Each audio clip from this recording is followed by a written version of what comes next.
அரசு பள்ளி மாணவர்களுக்கு மின்சாரம் பற்றிய விழிப்புணர்வு நிகழ்ச்சி. திருப்பூர் மாநகராட்சி 18வது வார்டுக்கு உட்பட்ட பாப்பநாயக்கன்பாளையம் மாநகராட்சி நடுநிலைப் பள்ளியில் மாணவ மாணவிகளுக்கு மின்சாரம் பற்றிய விழிப்புணர்வு நிகழ்ச்சி நடைபெற்றது.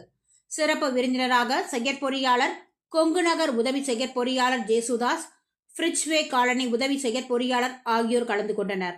இந்நிகழ்ச்சியில் மாணவ மாணவிகளுக்கு மின்சாரத்தை எப்படி பயன்படுத்துவது, மின்சாரம் தாக்காமல் இருப்பதற்கான வழிமுறைகளை தெரிவித்தனர்.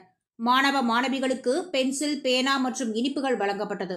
இதில் பள்ளி தலைமை ஆசிரியர் மலர்விழி மற்றும் ஆசிரியர்கள், கொங்கு நகர் மின்சார ஊழியர்கள் கலந்து கொண்டனர்.